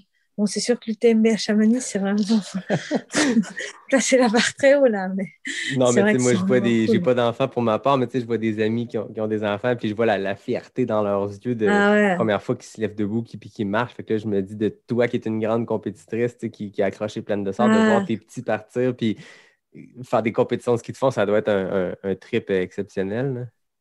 ouais, puis je trouve ça rend joyeux. Même l'autre jour, j'ai regardé, c'était pas du tout mes enfants et c'était même pas des enfants que je connaissais, mais j'ai regardé des vidéos de jeunes qui sont très très forts en escalade. Et moi, je trouve que de voir, quoi, ça me réjouit en fait, de voir des enfants qui excellent dans leur pratique. Je sais pas, je trouve ça beau. Alors, des enfants qui excellent pas aussi d'ailleurs, les enfants, on a de toute manière du plaisir à les voir et avoir du plaisir dans leurs activités. Mais c'est vrai que ça rend joyeux. Puis je me dis aussi, j'ai réussi à leur transmettre des bonnes valeurs, le dépassement de soi, l'exigence. Je trouve ça bien. Je pense que c'est important. Ben oui, tout à fait. Là, on parlait de 2016, l'UTMB. Parlons-en pour vrai. Comme je l'ai dit, j'ai regardé cette vidéo-là, puis on voyait à quel point c'était bien campé cette année-là, tu sais, 2016. Il y avait Rory Bozio qui avait remporté 2 fois l'américaine, l'UTMB, dans Oui, des temps pas possibles, là, dans des top 10 au scratch, des trucs de ouais, c'est fou. fou. Il y avait Andrea Ouais. Huser qui, à ce moment-là, était première dans l'Ultra Trail World Tour. Puis je pense que cette année-là, elle et toi, vous échangiez cette position de tête-là. Je pense que vous étiez du même niveau, puis d'une compétition à l'autre, vous performiez vraiment à un niveau comparable. Puis là, il y avait toi qui arrivait d'une victoire, tu sais, Trans-Grande Canaria, Mother Island. Comment tu te sentais sur la ligne de départ pour ton premier UTMB à l'aube, si je ne me trompe pas, de ta plus longue distance à vie? Quand j'ai commencé à vraiment gagner beaucoup de courses cette année-là, dont j'en avais fait quand même deux où j'avais terminé loin, loin devant Andrea, mais après je savais qu'Andrea, par exemple la Transgrande Canaria, je crois que j'avais 3 heures d'avance, le Mute 1 heure et demie, je crois. Et bon, je m'entendais très bien avec Andrea, même si on avait du mal à communiquer parce qu'elle parlait pas du tout anglais. Mais je savais qu'elle était très très forte pour les efforts très longs. Mhm. Et en fait, elle avait enchaîné un nombre d'ultras, c'était stratosphérique en fait. Elle faisait des ultras tous les week-ends, mais vraiment tous les week-ends. Et alors dès que c'était long, elle était incroyable, quoi. Elle résistait, elle partait doucement, mais elle finissait rapidement. Ouais. Et en descente, c'était une bête, quoi. Elle avait vraiment des jambes incroyables. Et bref, en fait, quand j'ai commencé à avoir pas mal de victoires, il y a tout le monde, dans toutes les interviews, tous les gens qui me parlaient me disaient, ah oui, alors à quand l'UTMB? Et là, c'était même des fois un peu agaçant parce que je me disais, mais c'est fou, quoi. En fait, tant que j'aurais pas gagné l'UTMB, les gens n'auront pas l'impression que j'ai réussi ma saison. Alors, j'ai quand même fait déjà une belle saison, mais il fallait, et donc ça a commencé à me mettre la pression. Et à l'UTMB, en fait, je savais aussi que j'étais assez en forme, mais j'avais pas forcément de repères sur une distance aussi longue. Mais j'avais une grande confiance. Et en fait, la confiance, elle a commencé à s'éroder pendant la course parce que, en fait, dans le versant italien, j'ai les jambes qui coinçaient, en fait. Je commençais à avoir mal aux jambes. Voilà, j'avais pas une grosse résistance physique, je pense. Et Andrea a commencé à me revenir dessus. Et c'est vrai que j'ai compris que ça serait long parce que quand on commence à souffrir avant le Val Ferret, il reste 80 km en fait. Hein, et bon, c'est quand même vraiment long. Et plus ça allait, plus je voyais que je descendais pas vite en fait. Et plus Andrea me revenait dessus. Et quand je suis arrivée à la Foulie, on m'a dit elle est plus que, je sais plus, elle était vraiment plus très loin. Elle devait être 8 minutes derrière.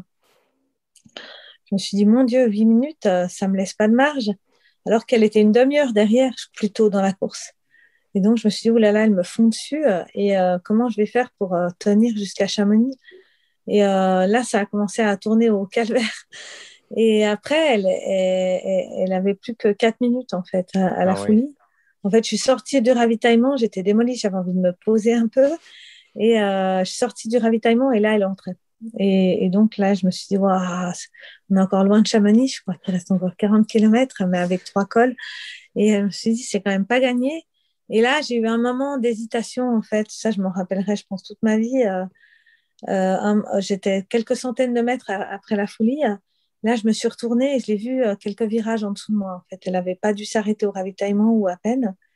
Et d'ailleurs, c'est hallucinant. Je crois qu'elle s'est arrêtée que 5 minutes au ravitaillement sur toute la course, ce qui est quand même vraiment très peu. Et je l'ai vue en dessous. Et là, j'ai eu un moment d'hésitation. J'ai dit, bon, en fait, j'avais envie de m'asseoir sur un caillou, quoi. J'avais vraiment envie de m'asseoir. Je me dis, soit je lâche, et puis tant pis, elle gagne, et je m'assieds, soit je serre les dents, et je suis encore devant pour l'instant. Donc, allons-y, faut se battre jusqu'au bout, parce qu'après, je vais le regretter, en fait. C'est ce que je me suis dit. Je me suis dit, si je me bats pas, je le regretterai.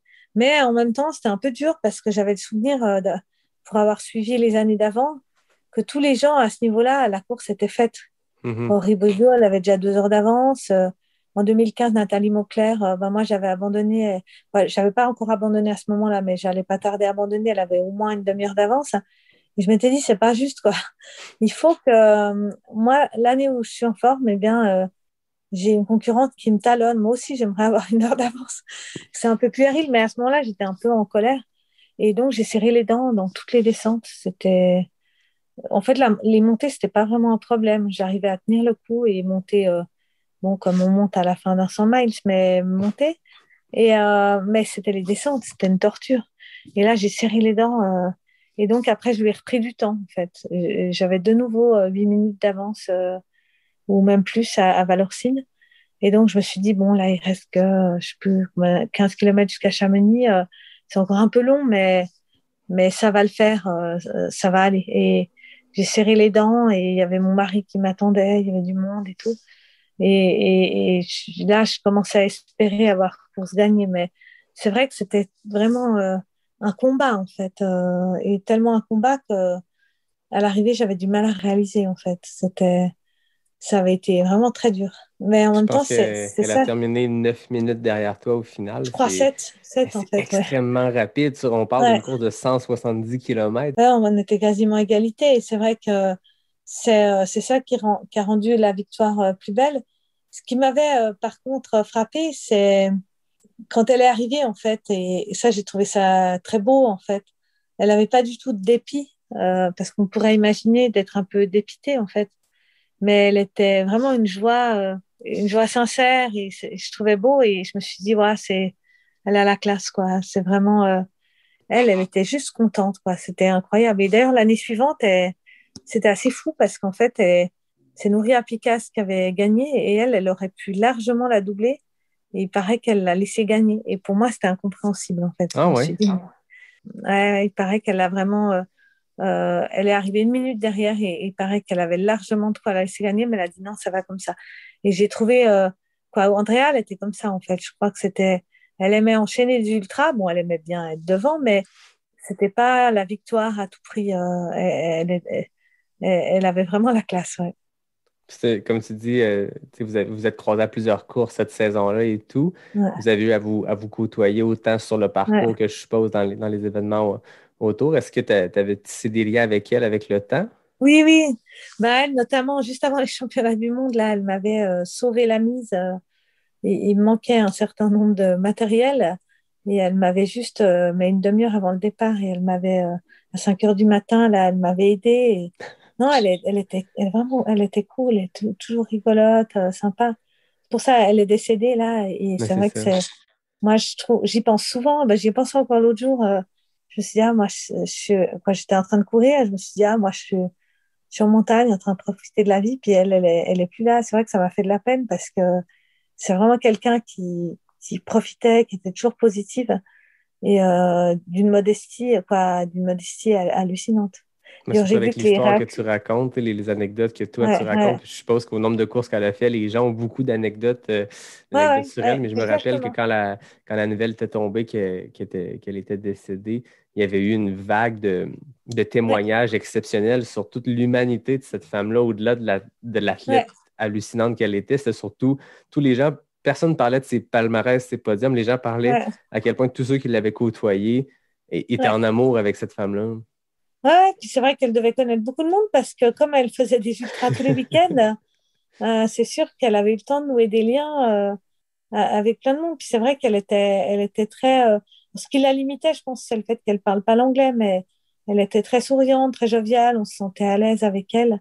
Et ce qui est drôle, je trouve, c'est bon. Après, je connais pas toute sa vie, mais moi, ce qui me fascinait aussi, c'est qu'elle m'avait dit qu'elle venait d'une famille paysanne en Suisse, très très conservatrice, avec des frères et sœurs qui étaient tous mariés en famille depuis longtemps. Et elle, c'était un peu l'électron libre. Et je me suis demandé, et en fait, elle avait fait une carrière en VTT, je crois, à très haut Ouais. niveau. Et je me suis dit, mais c'est assez fou, en fait, de voir comment elle est sortie d'un milieu aussi conservateur. Ils allaient à l'église tous les dimanches, etc. Et finalement, elle est devenue une championne incroyable. Ouais. Mm. Puis quand on tourne le coin et qu'on arrive dans Chamonix, parle-moi un peu de ton expérience. J'ai parlé à Oh mon quelques Dieu! personnes qui ont fait cette course-là, mais personne qui a traversé Chamonix en première place. Comment Ah tu as ouais, vécu c'était ce fou. moment-là? À part la naissance de mes enfants, je crois que c'est les moments les plus beaux de ma vie. C'est assez incroyable parce que, en fait, moi, j'avais gagné la CCC en 2013. J'avais déjà un bon souvenir, mais à la CCC, il y avait du monde juste sur la place du Triangle de l'Amitié. Voilà, il y avait pas mal de monde, mais vraiment sur la fin, toute fin du parcours. Et là, en fait, je suis rentrée dans Chamonix, donc on arrive par une route en goudron qui descend. Et il y avait un gars, il y avait quelques personnes, mais une dizaine de personnes comme ça qui étaient là. Il y avait notamment un gars en VTT qui m'a dit, ah, c'est bon, t'as gagné, bravo. Et je lui ai dit, ah, j'ai l'impression qu'elle est juste derrière. Je parlais d'Andrea et il m'a dit, attends, je vais aller voir. Il est remonté avec son VTT, il est revenu un petit peu après, il m'a dit, ah, c'est bon, j'ai vu personne, t'as gagné. Et là, c'était déjà une joie, mais intense, quoi. C'était assez fou, quoi. Vraiment, c'était la première fois que je relâchais la pression depuis, bah, justement, depuis le Val Ferret italien, en fait, où j'avais commencé à la sentir sur mes talons. Et tout d'un coup, en arrivant le long des quais, là, il y avait déjà du monde. Et alors, à peine en franchissant un pont qui est encore loin du départ, de l'arrivée, parce qu'après, on franchit plusieurs rues. Et il y avait une haie compacte de gens qui me tapaient dans la main, qui souriaient. Et ah, c'était incroyable. Je m'y attendais pas, en fait. Je pensais pas qu'il y aurait autant de monde. Parce que j'avais vu des images de l'arrivée, mais justement, à l'arrivée, on filme que l'arrivée. Ben oui. Et en fait, là, sur, je sais pas combien, peut-être 500 mètres, il y avait du monde compact. Et c'était incroyable. Et là, je me suis dit, ouais, il faut profiter, ouais. C'est merveilleux, en fait. Et aussi, il y avait aussi le fait, à l'arrivée, de enfin pouvoir s'arrêter, quoi. Et ça, c'était quand même une joie. Et donc, après, c'était super. Il y avait Ludovic Pomeray qui m'avait attendu. Et en fait, ce qui était marrant, c'est que moi, j'avais pas eu de renseignements sur la course homme. Et OK. donc, je savais pas du tout que Ludo avait gagné, en fait. Et c'est là, en le voyant à l'arrivée, que j'ai compris. Et j'ai trouvé ça fou, ouais, tellement fou. Parce Ludovic, c'est vraiment quelqu'un, il a à peu près le même âge que moi. Et il a aussi des enfants, il travaille à plein temps. Et puis surtout, c'est quelqu'un d'incroyable. Hein. Il a énormément d'humour, il est très drôle, il est très gentil. Quoi, vraiment, c'est quelqu'un de remarquable. Et alors de voir qu'il avait gagné, quoi, ça m'a vraiment fait plaisir. Qu'on était de la même équipe. Et donc ça, c'était un grand, grand moment. Par contre, Ouais. après, c'est fou d'ailleurs les limites du corps parce que quand on arrive, quoi, j'étais hyper contente et après je me suis assise un moment et après j'arrivais plus à me relever. Ah oui. Mais plus du tout, ouais. J'avais les jambes bloquées en position pliée en fait et on a dû me porter pour m'amener au contrôle antidopage. Mon mari m'a portée parce que j'arrivais plus. Et même, il y avait un journaliste qui essayait de me poser des questions, qui essayait de m'interviewer. Plus c'était en anglais, mais même ça aurait été en français, ça aurait été pareil. Euh, et j'étais pas capable de l'écouter, en fait, de me concentrer sur les questions, de formuler une phrase cohérente. J'étais trop, trop fatiguée, en fait. Je pense que c'est Et comprenable après des ouais, vingtaines d'heures ah ouais, d'effort, là. Je veux dire, c'est ouais, énorme. c'était Puis je fou. suppose que ça joue aussi, comme tu dis, quand il reste une quarantaine de kilomètres puis tu as une heure d'avance, c'est pas gagné, mais mentalement, il doit y avoir un stress de moins. Tu Ah ouais, disais de Rory Bozio qui arrivait là avec 2 heures d'avance. Toi, tu es passé là avec quelques minutes ah sur ouais, Andrea. Ça doit jouer aussi sur oui, ah ouais. physiquement, mais mentalement, d'avoir tout le temps être en train de regarder derrière, Ah, hein. c'est horrible. Ah bah, je me rappelle notamment à Valorcine, moi j'avais toujours prévu, parce qu'en fait à Valorcine, il y avait mon mari qui m'attendait, il y avait des copains, et puis il y avait évidemment Clément qui me faisait l'assistance, quoi. Il y avait un petit peu de monde. Et j'avais toujours prévu, je m'étais dit, ben voilà, quand j'arriverai à Valorcine, je prendrai le temps, je me ravitaillerai paisiblement. Je me voyais sur mon petit siège à me reposer avant l'ascension finale. Et là, je suis arrivée à Valorcine, j'ai attrapé les flasques et je suis repartie direct, quoi. Je me suis même pas accordé le droit de me reposer. Et, euh, et là, c'était dur. Là, je me suis dit, non, mais c'est inhumain, quoi. Je peux même pas, pour 24 heures, j'ai même pas le droit de m'asseoir 5 minutes. C'est pas possible, quoi. Et, euh, et là, je me rappelle qu'il y avait un gars qui nous suivait, je sais plus si c'était à pied ou à vélo. Et puis d'ailleurs, il était sympa, il m'encourageait et tout, mais au bout d'un moment, j'avais dû lui dire d'arrêter parce que j'avais peur de me faire avoir une pénalité parce qu'à un moment, on n'a pas le droit d'avoir un pacer ou un Mhm. suiveur. Donc j'avais dû lui dire de me laisser toute seule. Mais en fait, moi, j'avais envie de compagnie, quoi. J'aurais eu envie de faire ce dernier parcours avec du monde, mais à ce moment-là, je me suis dit non, faut pas que, voilà, je dois faire ça seule. Mais c'est vrai que c'était vraiment extrême, quoi. Et quand je suis arrivée en haut, c'est un peu technique, hein, et en fait, on arrive à la tête au vent et là, il y a une soi-disant, quoi, un espèce de morceau de plat descendant qui va à la flégère, mais il y a plein de cailloux. Mais normalement, j'adore ce terrain. Mais là, j'étais même plus capable de courir. Je faisais de la marche, en fait. Et là, je me suis dit, mais mon Dieu, c'est pas, à ce rythme-là, on voit Chamonix en bas et on se dit, Mais c'est mon encore Dieu, loin. on aimerait tellement y être, quoi. Et là, en fait, je me préparais psychologiquement. Je me disais, en descente, il va falloir ignorer la douleur et me défoncer les jambes pour y aller. Et c'est vraiment, quand on a aussi mal aux jambes et qu'on essaie de courir, c'est une torture, en fait. Ah non, c'est clair. C'est le corps qui t'envoie tous les signaux possibles, inimaginables Ouais, d'arrêter. Puis il faut avoir la force ouais. mentale de continuer. C'est quoi, selon toi, tes forces, justement? Je pense que en fait, quand je faisais du kayak, j'étais déjà connue pour ma volonté. J'avais des conditions d'entraînement pourries. J'avais rien pour moi, mais j'avais la volonté. Et je pense, ouais, je suis une personnalité comme ça. J'ai une volonté énorme. Alors des fois, ça a pu me perdre aussi. Je pense que des fois, c'est ça qui mène au surentraînement. C'est de vouloir trop, trop bien, et peut-être pas s'accorder du repos, pas être indulgent avec soi-même. C'est pas génial non plus, hein. Mais dans les ultras, c'est à la volonté, c'est-à-dire serrer les dents, ne pas trop s'écouter. Bah là, il fallait pas que je m'écoute. C'est clair que si je m'étais écoutée, je serais restée sur mon caillou à la folie, hein. Mais c'est vrai que ouais, il faut vraiment. Là, c'était uniquement le but, quoi. C'était dire je veux gagner et je veux pas m'arrêter avant d'avoir gagné. Et c'est vrai que ça m'a beaucoup aidé parce que les gens qui me disaient fais-toi plaisir, mais déjà avant le départ, je savais aussi. Enfin, le plaisir, il est rétrospectif. C'est sûr que quand j'y pense maintenant, voilà, je me dis ah, c'était génial, j'écoutais ma musique dans la nuit. J'étais en tête, on m'acclamait, etc. C'est des petites joies rétrospectives. Mais en fait, sur le moment, c'est quand même dur, hein. Quoi, je pense que ceux qui s'éclatent tout le long d'un ultra, bah, ils sont vraiment très forts parce que sinon, c'est vraiment beaucoup de souffrance. Ouais. C'est de savoir, je pense, vivre avec la souffrance. Ouais, C'est pas de trouver ouais, les moyens pour la diminuer ou l'enlever, la souffrance. Je pense que c'est d'apprendre à vivre ouais, avec, à surfer sur cette souffrance-là, puis de voir comment on ouais, peut continuer d'avancer malgré tous les signaux qui disent ouais, d'arrêter, hein. ouais, c'est ça, hein. Mais je pense que c'est pour ça que les trails courts, c'est vraiment pour les très bons coureurs, les coureurs rapides, etc.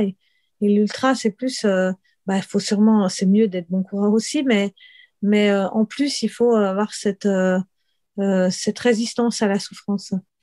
Mais bon, moi encore, je dirais que je suis pas un cas extrême.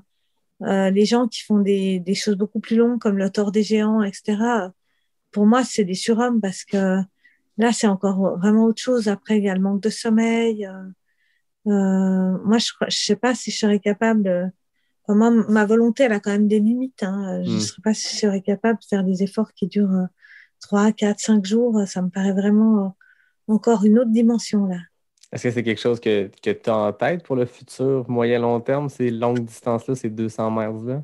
Je sais pas, parce qu'après, c'est aussi une logistique incroyable. Mhm. Il faut trouver quelqu'un qui est prêt à faire l'assistance pour plusieurs jours.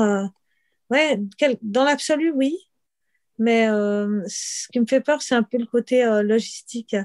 En fait, moi, c'est un peu malheureux, mais j'ai pas forcément le temps non plus, ni les moyens d'organiser des grosses opérations de ce genre, à me dire, bah voilà, un tour des géants, je pense que ça se prépare des mois à l'avance, aller faire des reconnaissances, avoir une équipe dans un minivan qui prépare les repas, etc. Et moi, je pense que j'ai pas ce type de moyens à ma disposition, en fait. Tu parlais de 2021, le retour sur les courses et tout ça.